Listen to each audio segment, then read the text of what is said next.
Tonight on Reporting Scotland, Storm Éowyn causes widespread devastation. We'll have the latest on the fallout from the once-in-a-generation storm.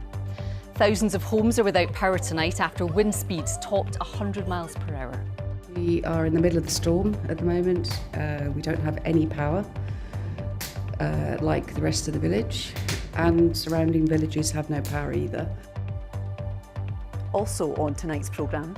We have had a very significant and are having a very significant weather incident which is causing multiple problems and challenges around the country today. The First Minister tells us we're not through the worst of it yet. Today's storm is still packing a punch. Significant amber warnings remain in force. Further disruption is likely. Coming up in the sports, some significant Celtic transfer news as one star heads out, but one familiar face will be returning. Hello, I'm Laura McKeever. And I'm Amy Irons. Welcome to Friday's special programme bringing together Reporting Scotland and the news at 7.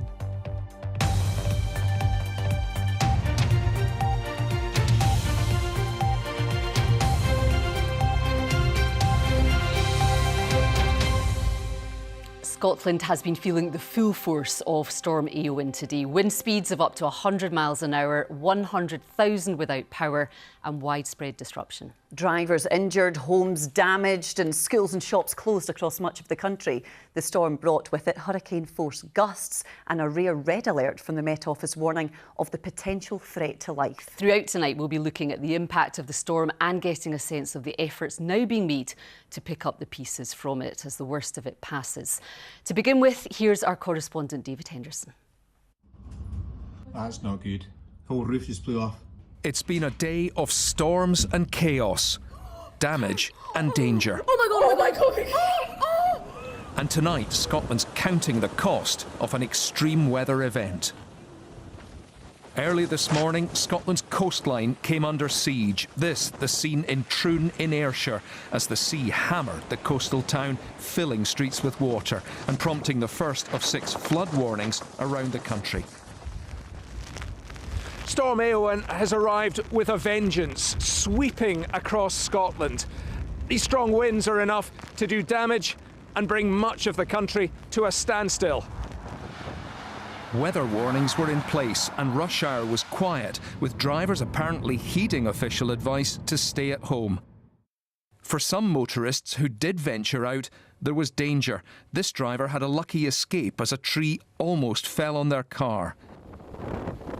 In West Dunbartonshire, another driver wasn't so lucky.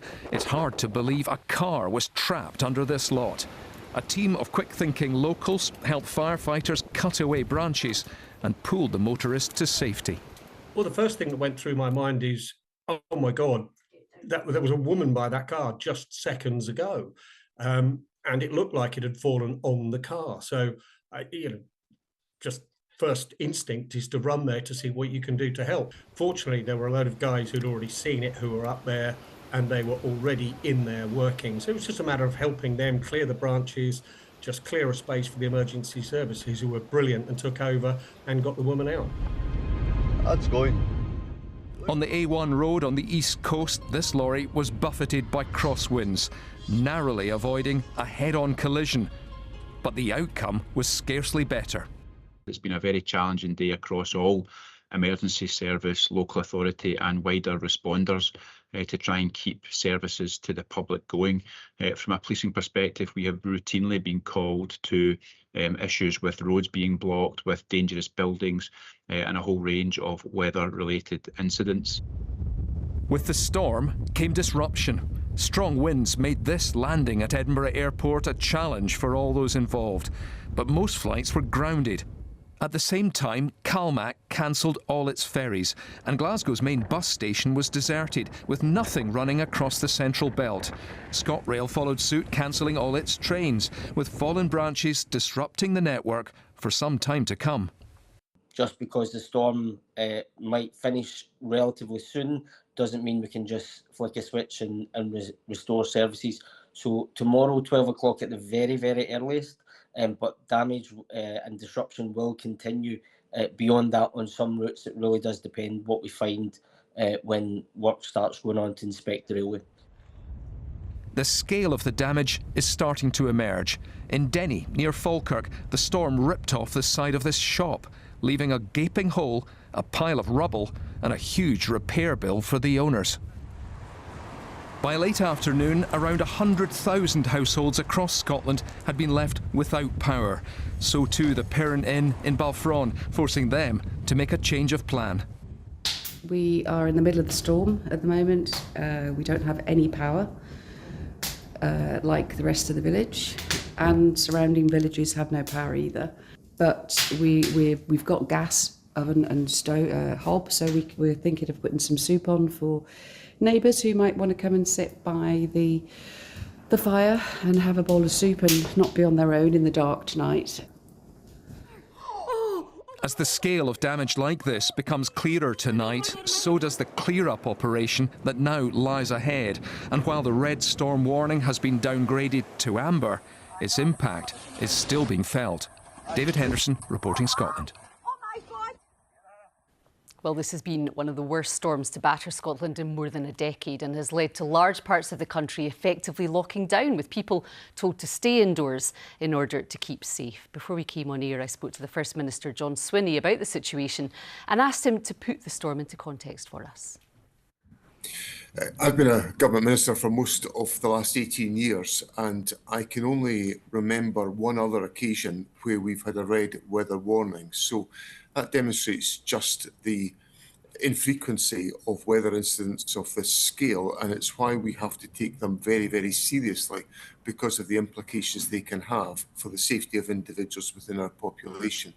So we have had a very significant, and are having a very significant weather incident, which is causing multiple problems and challenges around the country today. And the Scottish Government's Resilience Room have met again this afternoon. Would you mind just giving us an update on what your latest understanding of the situation is? The Scottish Government's Resilience Room met this afternoon. It had met yesterday. It's going to meet again later on this evening.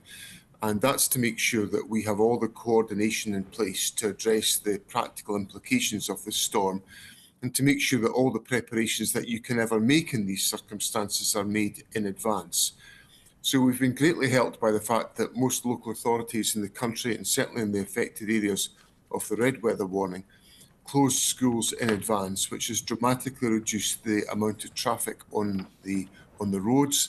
The road network is estimated to have about 80% fewer vehicles on the road network as a consequence of the do not travel warning that was issued by Police Scotland. And that's obviously reducing the level of risk on the roads, but there is still a huge amount of risk on the roads from the danger of falling trees. What did you do in terms of preparedness, and how much do you draw on previous experiences of such serious weather events?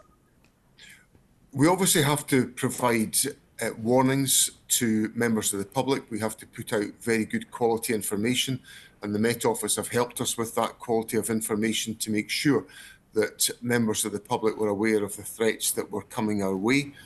That information has been well communicated. It resulted in the early announcements of school closures and the warning from Police Scotland not to travel. So all of that preparatory work has been put in place. The power companies, in dialogue with us, have deployed resources into areas that were likely to be the most significantly affected by the storms, to make sure that the restoration of supply that we expected would be necessary could be undertaken as quickly as possible.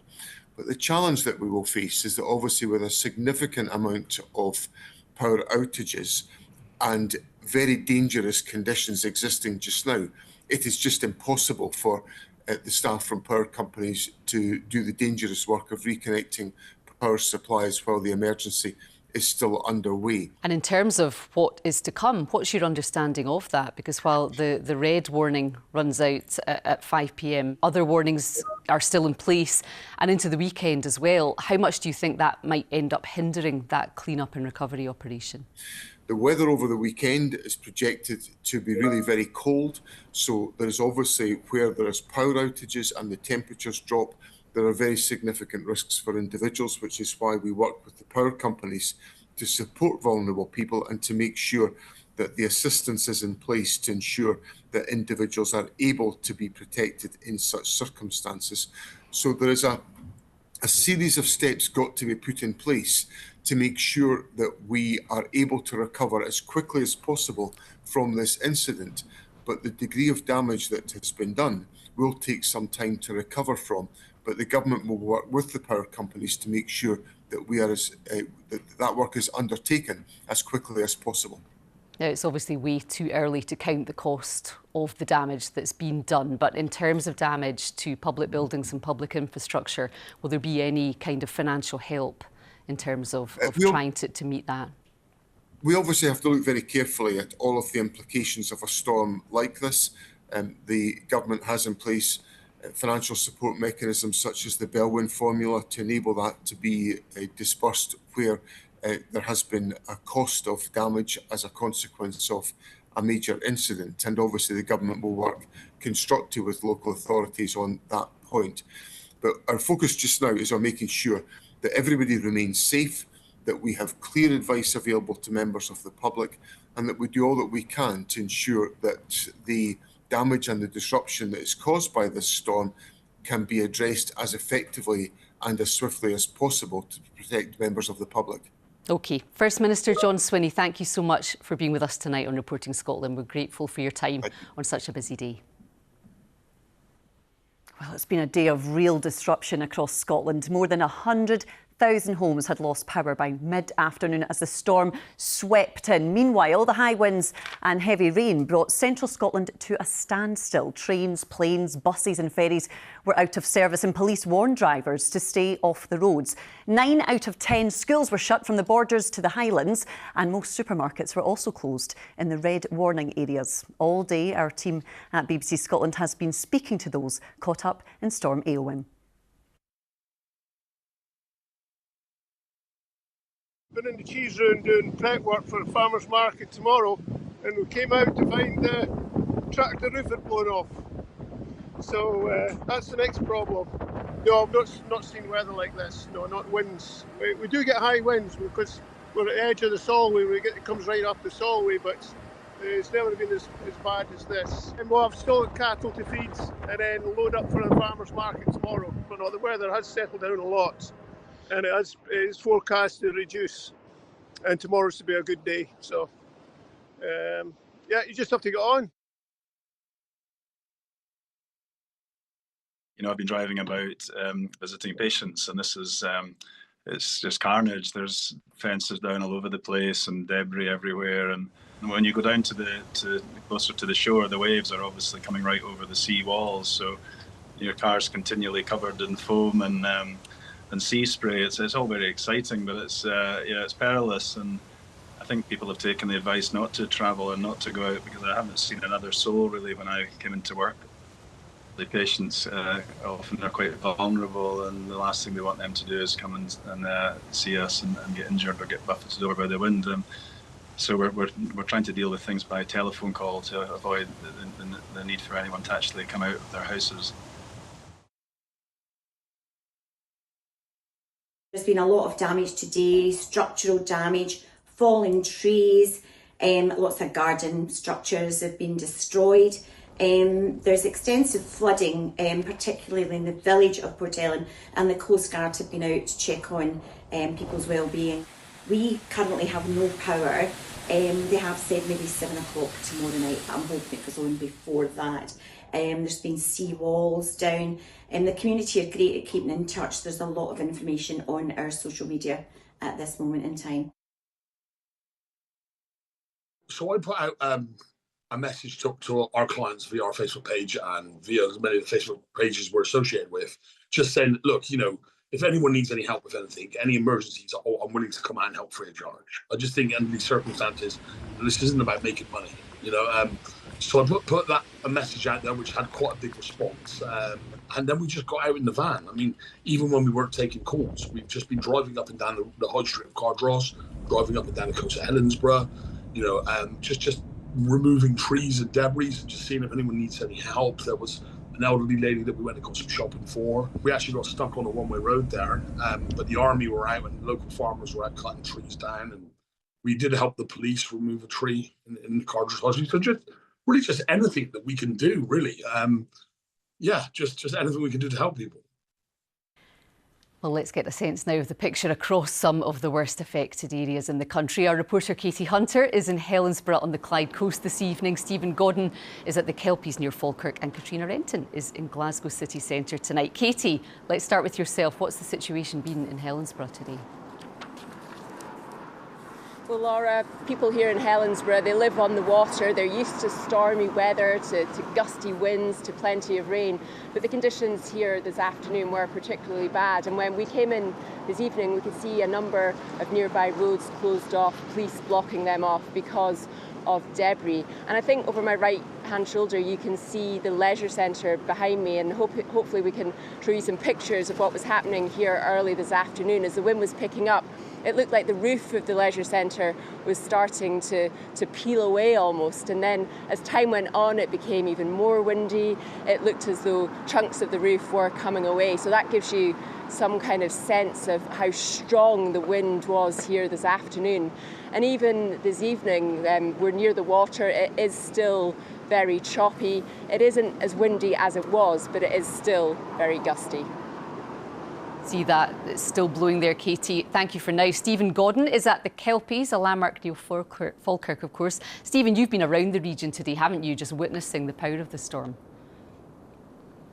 Yeah, that red warning has now moved to amber, but still difficult conditions here tonight. We have been around the area, as you say, and we've seen plenty of examples of really the power of the storm. You saw some of them in David's report there, the pictures in Denny, where that shop building had just collapsed to the ground because of the power, the strength of the wind. Over my shoulder is the M9 motorway. You may not be able to see it in the darkness, but it's another place where we've seen the power of the storm throughout the afternoon. The trees were falling onto the carriageway quicker than the utility companies could keep up with them, and so the police took the decision to close a section of that main motorway. I think probably the most dramatic example we saw, though, was beside another famous Scottish landmark, beside the Forth Bridges. Now, in the Firth of Forth, given that exposed location, they were seeing gusts of almost reaching 100 miles an hour today.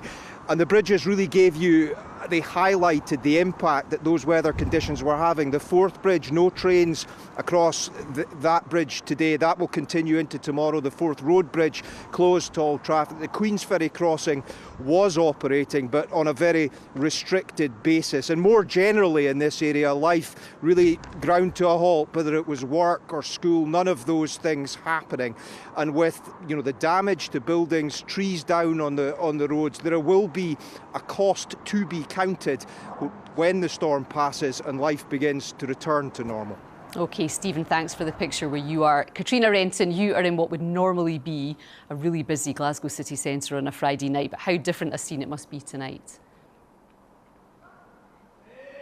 Well, look at this, Laura. This is Glasgow city centre, Buchanan Street, on Friday night. Now, the noise here has been replaced with howling winds, which we've been hearing all day. Now, it's been deserted all day, and most shops have been shut, although not Fraser's, which is over there beside me. It has actually been open all day, but trains and buses have been cancelled as people largely listen to the advice to not come out of the house today, to not go out during the red warning. Now, of course, the red warning has now been lifted.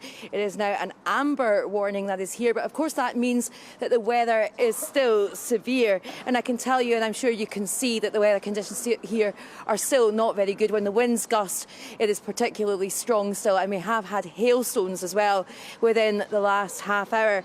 Now, some bars and restaurants are opening up, and we've spoken to somebody who's opening up a nightclub tonight, but of course the problems are, if people did come in to go to them, how are they going to get home? Because the travel situation is still very much disrupted and it will take some time to get fixed. ScotRail have said that they won't be running any trains until at least noon tomorrow, and that's because debris needs to be removed from the train lines and needs to be cleared up, and also damage repaired.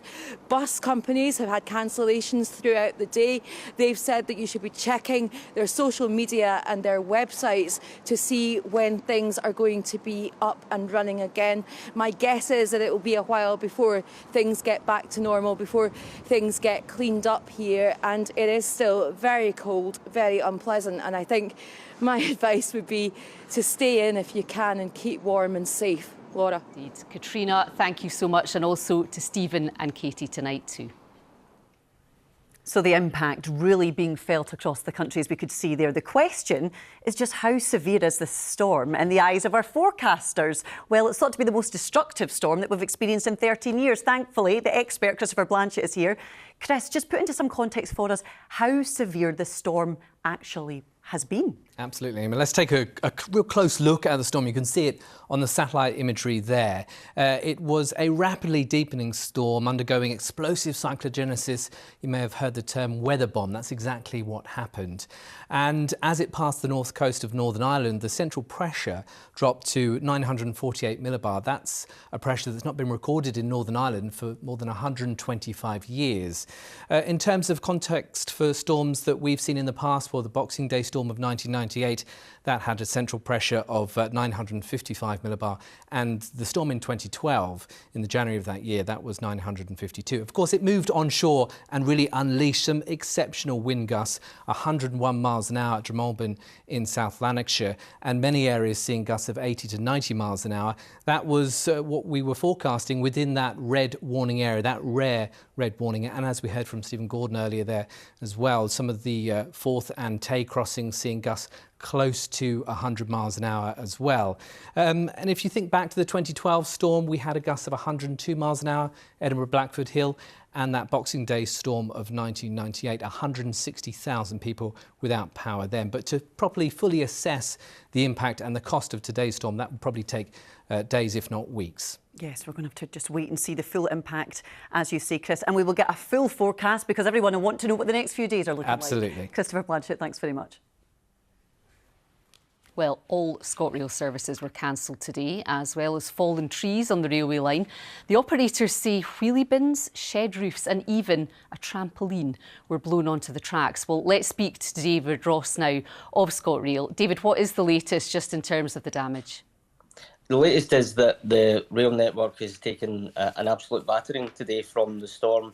Earlier this afternoon, there was around 60 individual incidents reported, whether that was trees on the line, damage to the overhead wires. We've had damage to level crossings. There's been reports of fires near the railway as well. So there's been a lot of damage that will take a long time to repair. Network Rail colleagues will, now that the red warning has moved on, Network Rail colleagues will start going out across the network to assess the damage, to see what repairs can be done.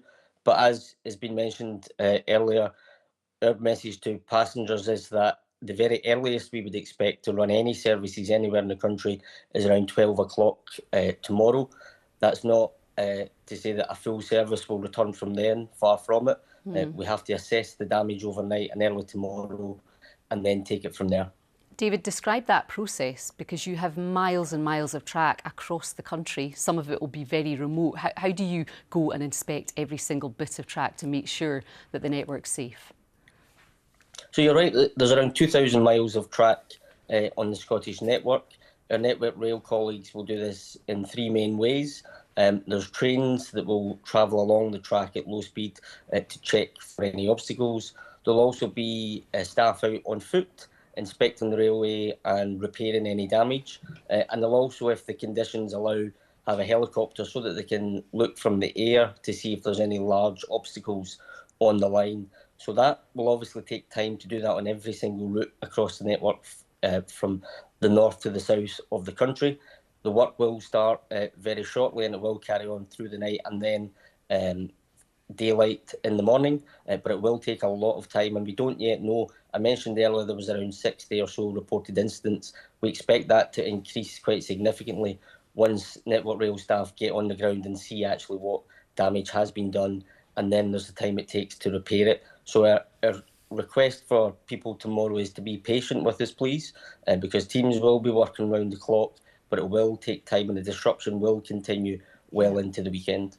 Just briefly, how would you describe the scale of this storm and the damage it's caused? This is the most damage that I've seen in my more than 7 years on the railway. It's very significant. As I mentioned earlier, the railway has taken quite a battering over the past few hours.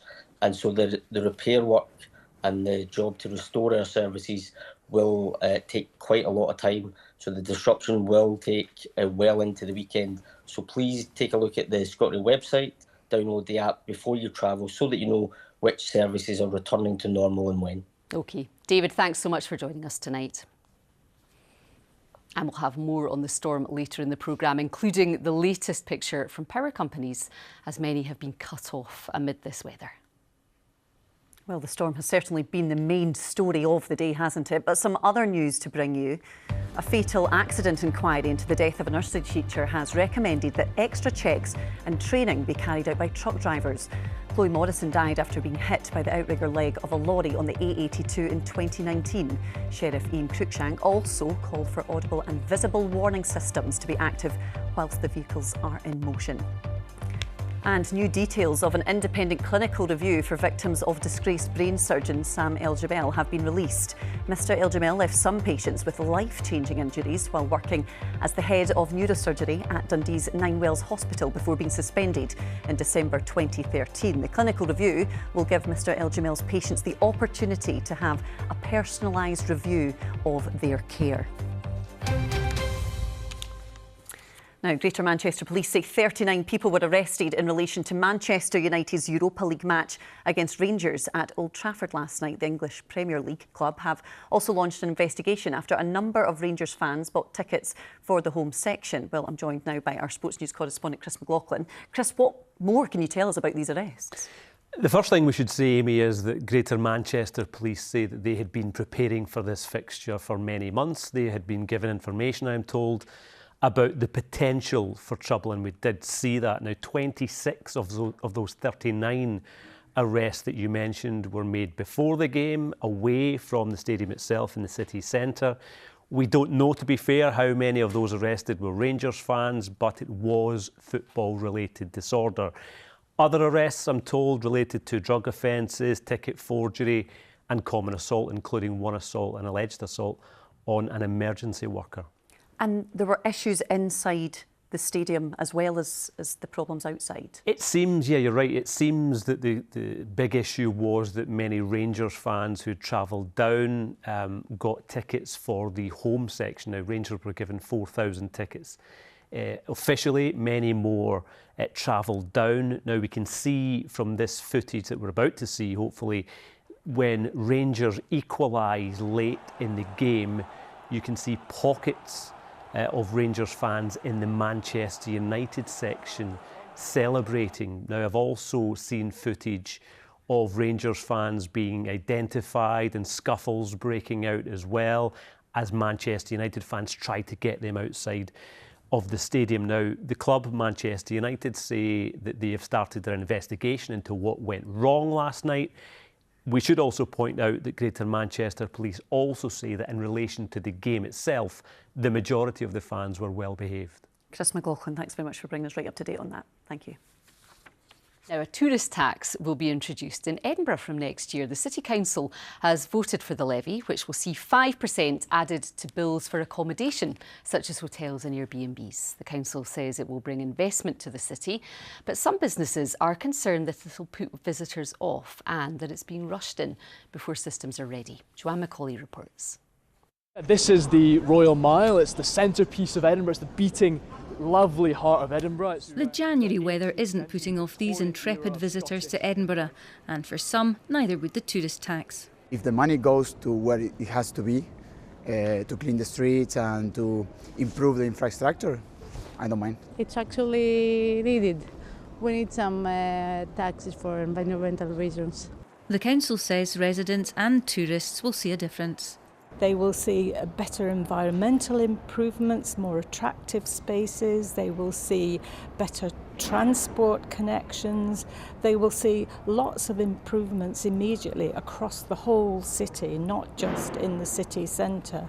But just a stone's throw from the tourist hotspots is Dunby Dykes, the only council scheme in the centre of the city. Residents here would like to see some benefits from the tourist tax. The visitors levy, it's an opportunity for some money from tourism to be put into public services and infrastructure.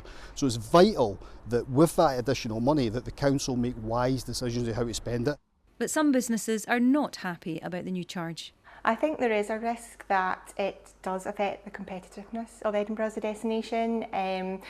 it is quite an expensive destination already. I mean, I love Edinburgh, it's a brilliant place to come. But, you know, we now have, people can go wherever they want, really can. People can go abroad, even within Scotland now, obviously, other cities you might choose to go to. If you booked a hotel in Edinburgh tonight, it might cost you £150. But when the tax comes in, an extra 5% would be added to that, taking it to £157.50, adding £7.50 to your bill. Tourist taxes are already working in other cities, such as Amsterdam. We can clean the city. We can do more things. We can build more infrastructure. So we can put money in to realize more affordable housing for the residents. Other parts of Scotland are now considering following Edinburgh's example. Joanne Macaulay reporting Scotland, Edinburgh. Right, let's get tonight's sport now with Lewis. And of course, lots of football on this weekend, but any chance of postponements, would you say, because of the weather? I would definitely say there could be. Maybe not as many as you would think, given all the pictures we've seen, but we do know for certain Arbroath versus Celtic has been called off. Right. Celtic have now said that their game against Dundee is going to be under review in the morning due to some stadium damage. So that one potential, and of course there could be plenty still to happen in that regard ahead of the games tomorrow. You'll keep us up to date. Absolutely. Thanks very much. Yes, hello there. Well, I'm going to start with some big transfer news coming out of Celtic Park, because there could be a big move in and a big move out. Celtic manager Brendan Rodgers expects the sale of Kyogo Furuhashi to Rennes and the return of Jota from the French club to be completed within the next 24 hours. Rodgers revealed that 30-year-old striker Kyogo, who has been a key player since arriving in Glasgow in July in 2021, had recently expressed his desire to leave the Scottish champions. Jota's return, though, will likely soften the blow for Celtic supporters. He made a big impression at the club across 2 seasons before being sold to Saudi club Al Ittihad for a reported £25 million 2 years later. Now, we cannot hear from Brendan Rodgers because the BBC were not invited to today's media conference. Sticking with transfer news, and one man staying put is Dundee United striker Sam Dalby. He won't be ending his loan spell to return to Wrexham. Dalby made his debut for United on the 1st of September last year and has since scored 10 goals in 22 appearances, making him the league's top scorer. And it was that form that raised the prospect of Dalby being recalled to the Welsh club. Instead, he's staying at Tannadice for the rest of the season. On to a Europa League battle of Britain now, and Philippe Clement says he and his Rangers team were gutted to leave Old Trafford with no points after a spirited late comeback. Despite defeat, his side know they'll progress to the knockout stage, one of a few positives the Belgian is taking from the trip to Manchester. Kenny Crawford has more. Disappointed that we lost after playing that game. I'm also very proud what the team did today. The Ibrox club are guaranteed a spot in the playoffs to get into the last 16, but beating Belgians Union Saint-Gilloise in the last league phase match next Thursday gives them an outside chance of the top 8, which would remove the need for a playoff. To get in top 8, we need to do a big effort against Union, and we need luck with the other. And doing the things we have to do for this club, and then to be ambitious in every game to go full for the victory. And plenty more reaction to that game on the BBC Sport website.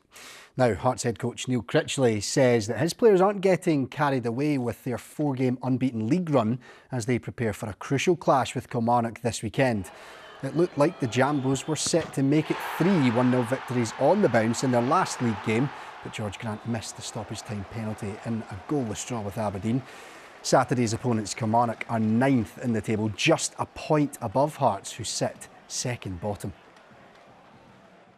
Going a period of games where you're unbeaten and you've been winning games definitely helps with the positivity and the energy within the group. But we're certainly not getting carried away. We're not where we want to be, and we just want to keep continuing with our good form and reinforcing what we've been doing well and reminding the group of what we're good at, because that's got us the wins or the points that we've picked up. And we know Kilmarnock will be a tough test for us again on Saturday. But say Tynecastle, we've enjoyed playing there, and we need to obviously continue the form that we're in. Manager Jimmy Tilleen believes Aberdeen can be a more stable team as they look to build on last week's Scottish Cup win over Elgin when they welcome St Mirren to Pittodrie tomorrow in the league.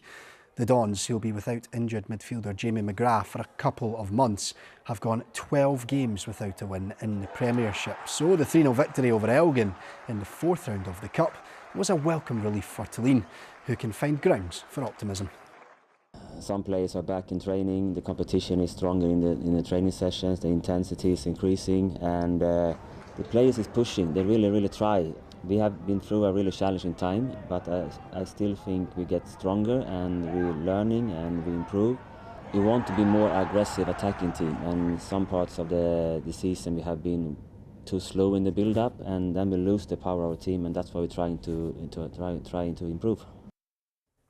To some tennis now, and Scotland's Gordon Reid and his playing partner Alfie Hewitt are celebrating a 6th consecutive Australian Open wheelchair doubles title.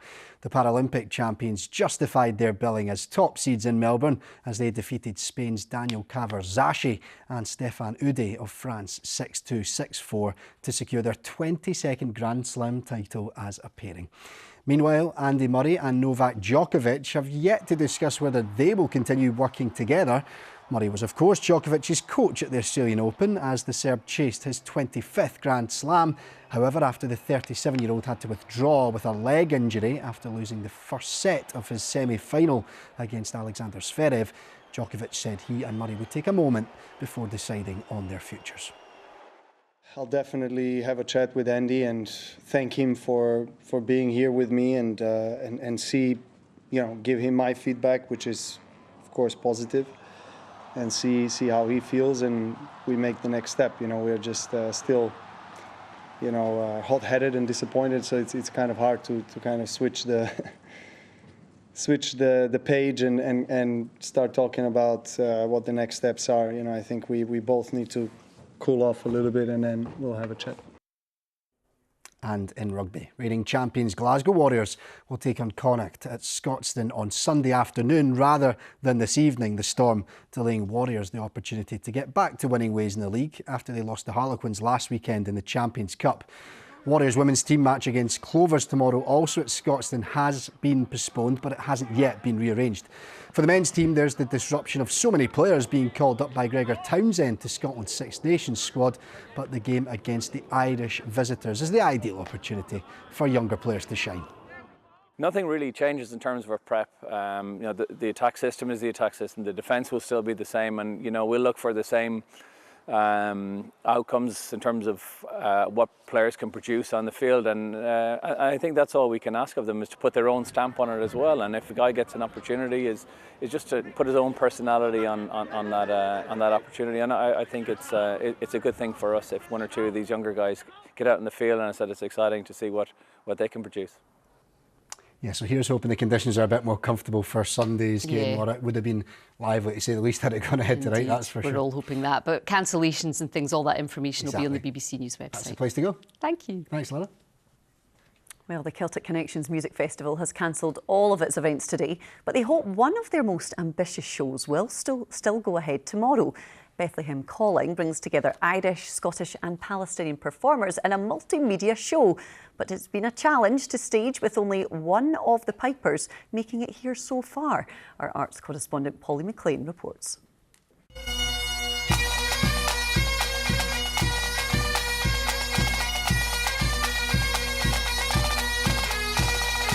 The Palestinian Arab Orthodox Scout Pipers are just one of the many pipe bands in Bethlehem and the surrounding area.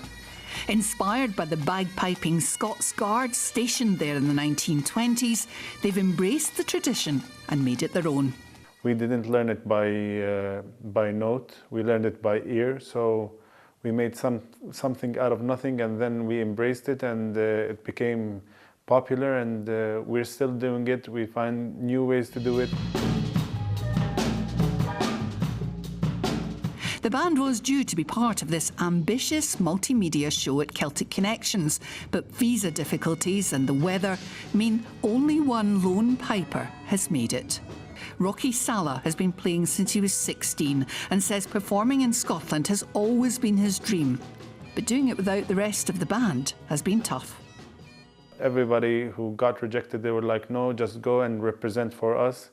It was more calming and more motivational, let's say.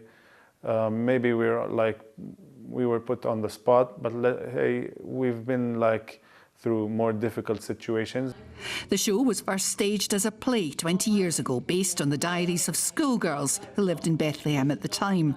The creative team believe they owe it to them to keep telling their stories. We're testing what the connection is like between Tramway and Bethlehem. So, I mean, you could not get more Celtic connections than that. And they're playing down the line to see what the delay is. So we're still smiling. Every challenge that possibly could have been thrown at us, including a red weather warning. Polly McLean, reporting Scotland, Glasgow. Now, when we're able to safely leave our homes again, we might be tempted towards a bit of light relief. And as we all know, nothing helps the medicine go down quite like Mary Poppins. Well, the stage version of the classic film has landed at Edinburgh's Festival Theatre for the next 3 weeks. And our entertainment reporter, Indigo Stafford, has been chatting to the supercalifragilistic stars.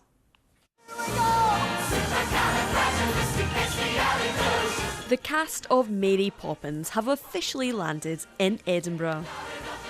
We're so excited to be here. Yeah, the whole company has very much been looking forward to arriving in this beautiful city. It's just stunning, and it's it is stunning now, but at night time when all the lights are up and the castle is lit, it's just really magical. What's really been astounding to me is all the people who are coming to greet us at stage door who say they saw the show last time it was here and now they wanted to bring their kids or their grandkids. So there's something in it for every generation. I mean, it's a story about changing habits, healing generational trauma, being the change for the good.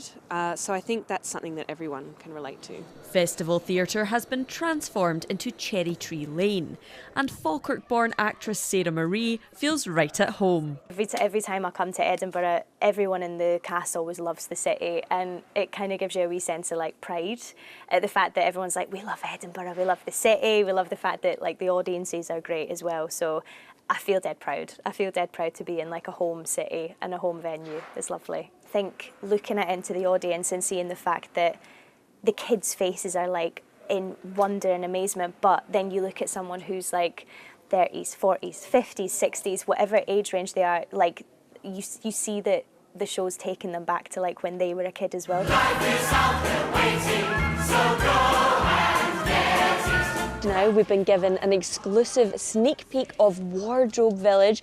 I'm here with Danny. She looks after all of the character costumes. Tell us what we've got here. So this is the Miss Lark costume. She is one of the most iconic ones in the show, as she is based in the period that the show is set, her costume. And she has her cape is one of the original ones that has original jet beads on it. Wow. So it has all of the original bits on the side, which is really gorgeous.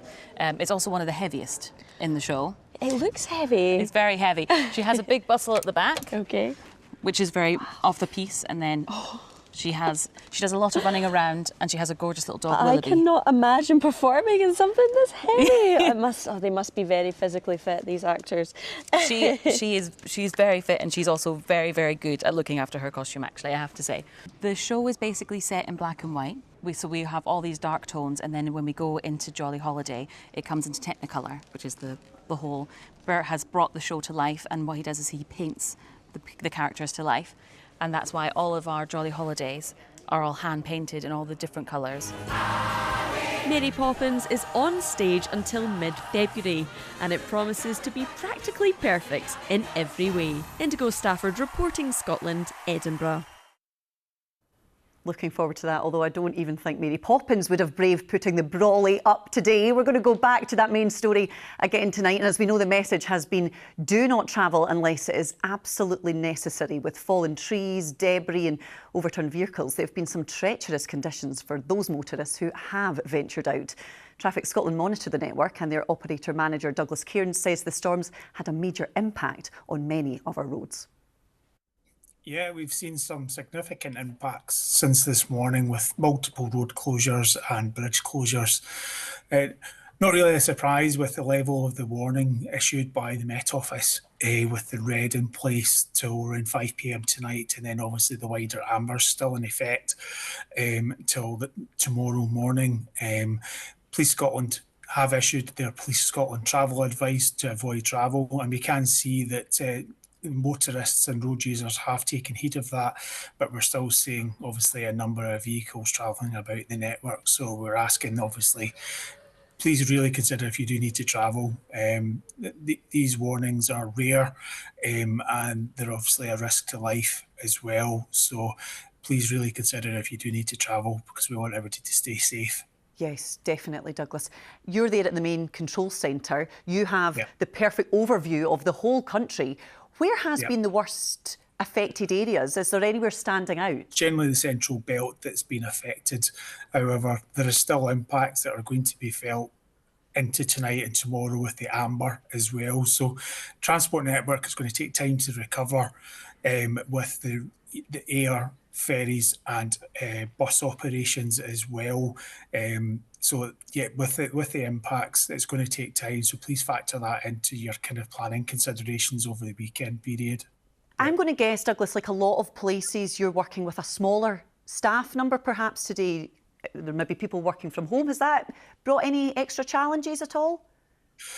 So the Traffic Scotland National Control Centre is operational 24/7, 365. So there's key staff that are working in the building, delivering the service, and that's in conjunction with our road operating companies as well that are out on the ground. So that's part of the jigsaw puzzle that we have to deal with as well, that the operatives that are out, they're doing so, and they have to be doing their role in the most safe manner possible.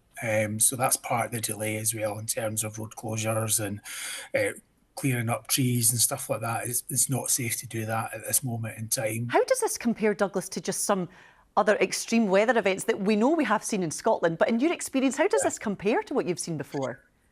Yeah, the wind is actually quite unpredictable. If, in one sense, you know, dealing with kind of rain and snow, weather events are far easier to deal with and manage. From a wind perspective, the slightest change or direction can really impact on the effects. So like obviously overblown trees, or, you know, there's vehicles that overblown as well earlier today as well. So it's quite a challenge to be able to kind of plan and be proactive around that. Most of the time, unfortunately, around wind, it's a reactive situation that we have to deal with that. Yes, Douglas Cairns, I know you'll have very important work to get back to, so I appreciate you taking the time to talk to us. Douglas Cairns, thanks very much. You're welcome. Thank you. Well, a new line just into us on the storm this evening. Police Scotland says that by 6 o'clock tonight, officers had responded to around 1,500 weather-related incidents. And of course, we've been reporting through the programme about power outages around the country. Many thousands of homes have been without it. SSEN say while they have reconnected thousands in the north of Scotland today, almost 49,000 were still without power in the north this evening. Scottish Power Energy Networks are in charge of the network in central and southern Scotland. Let's get an update from them now. Guy Jefferson is a managing director there. Guy, good evening to you. What's the latest? Give us a run through of the numbers. Thanks very much, Laura. Thanks for allowing us to come on and speak to our customers today. Just before I go to that, I think in line with your previous interviewees, I think it's important to give context. This is probably the worst weather that I've ever seen, and you can probably tell by my grey hair that I've seen a few. The red warning from 10 a.m. this morning covered from Stranraer to St Andrews, which is basically the whole of our operating area here in SP Energy Networks. We've seen 100-mile-an-hour winds in South Lanarkshire, but we've seen over 90-mile-an-hour gusts across the network. So it's been incredibly challenging for our staff, who have been incredibly dedicated to deliver restorations as quickly as possible to customers. The current status is that we have 57,000 customers off supply. I'm pleased to say we have restored almost 90,000 customers during the course of the day. So we are making good ground in terms of getting people back on. But I should add that the weather out there is still really, really poor. We've struggled all day to get around, as the gentleman from Transport indicated, blocked roads, etc. It's been incredibly difficult to do repairs. If we could do them at all, it's too dangerous to work at height because of the wind speeds, and you'll understand that safety is paramount in these situations. So, absolutely, and the First Minister was stating that when we spoke to him earlier. How long might it be then for those who are still without power to get reconnected? So we fully expect to restore a number of customers today beyond that 57,000. The reality is that some customers are going to be off for a number of days.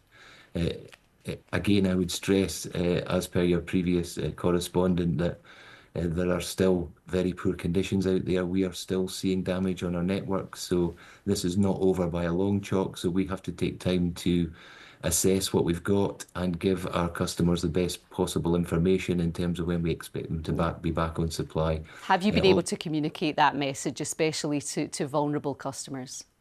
Yes, prior to the event, we knew this was coming. We prepared well. We issued over 75,000 texts to vulnerable customers to tell them what they should do, and the numbers, special numbers we've got for them to contact so that they can get special treatment, as you would expect. Other customers have phoned in on a 105 number. Estimated restoration times are available where we know we are confident we're going to deliver. Other customers, we will update them over the course of the next day or so in terms of what we expect in terms of the restoration to their supplies. But again, I stress the conditions out there are still very difficult.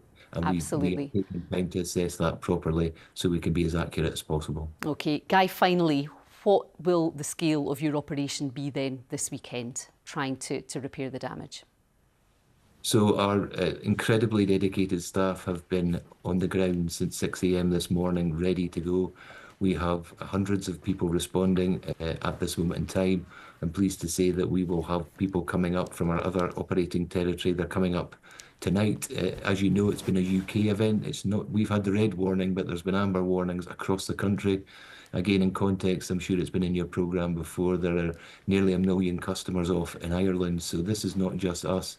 But we are getting more resource and engineers coming up the road tonight and tomorrow morning to aid that effort. So Guy, we will be doing everything in our power to get our customers back on as quickly as possible. OK, Guy Jefferson of Scottish Power Energy Networks, thank you so much. Thank you. Well, as we know, it's just been such a severe day of weather, hasn't it? We're all desperate to know what it's going to look like over the next few days. I know. How's the weekend seeming ahead? Yes, well, that red warning has expired, but we've still got a significant amber warning countrywide. That's unusual in itself. So still some very high wind gusts to come overnight tonight. Thanks very much indeed, Laura and Amy. Good evening to you. This is the satellite image once again of the storm. You can see the view from space there as it moved in across the country, rapidly deepening. A violent system bringing some extreme wind gusts. Just to run through those again, we saw a gust of 100.7 miles per hour, 101 miles an hour at Dromalben, 91 miles an hour at Isla there, Port Ellen. The 87 and 83 for Prestwick and Glasgow. We've not seen wind strengths here of that magnitude since 2012. And as I mentioned, whilst we no longer have that red warning, we still have countrywide amber warnings. That is a significant warning from the Met Office. As that system continues to track northwards, we lose the amber warning through central and southern parts, but further north, that is with us right through the overnight period until 6 a.m. tomorrow. So further impacts are likely very similar to the ones we've already seen. So potentially further power cuts and certainly damage to buildings, flying debris and fallen trees as well. Let's take a look at the forecast map then. You can see as we head through the course of this evening, a rash of showers and some hill snow across parts of northern Scotland, a few showers elsewhere as well. And those winds on its southern flank still very strong indeed. So we're looking at severe gale to storm force gusts. As we head overnight, we have a Met Office yellow warning for the risk of further snow, upland snow really, and some icy patches as temperatures fall down close to freezing. So to tomorrow, and still very windy in the far north and the Northern Isles. We lose that amber warning, but we still have a lower tier yellow warning for wind right through until mid-afternoon. Many areas as we approach mid-afternoon, though, largely dry with a bit of sunshine, a bit of respite. Time to clear up perhaps. Temperatures 5 or 6 Celsius. The winds a good bit lighter compared with what we've seen. Still a more cloud, though, around parts of the west coast and a few light showers here. Some heavy showers still with us across parts of Orkney and Shetland. And then as we head in towards Saturday evening and Saturday night, this feature moving in, bringing some rain and hill snow once again. and the winds are still brisk around the west coast as well. That was Saturday. This is Sunday. Unfortunately, another named storm in the Atlantic, named by the Spanish Met Service, Storm Hermina. It's going to give us a glancing blow across parts of the west and southwest, really, in terms of wind speed. Not the strength of wind we've had, but certainly a windy afternoon here. Elsewhere on Sunday, dry with some sunshine, quite a chilly feel, 4 or 5 Celsius, but you can see the black arrows there across parts of the southwest as those wind gusts ramp up. That's the forecast. Chris, thank you so much. And thank you for joining us on this special edition of Reporting Scotland. Yes, and you can keep up to date with all the latest on the BBC News app. But until then, from everyone on the team, stay safe, enjoy your evening. We will now leave you with some of the key images on the day Storm Éowyn hit Scotland.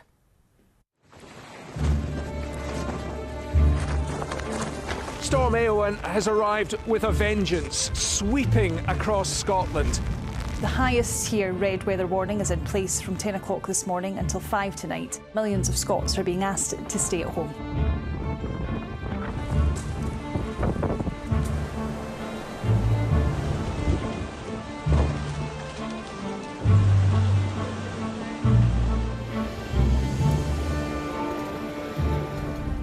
This is Titchfield Road, completely flooded.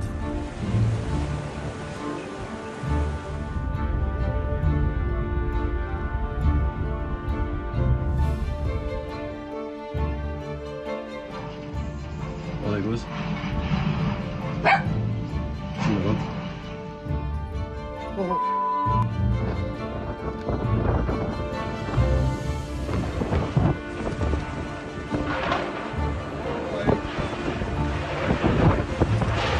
The centre of Glasgow is close to deserted.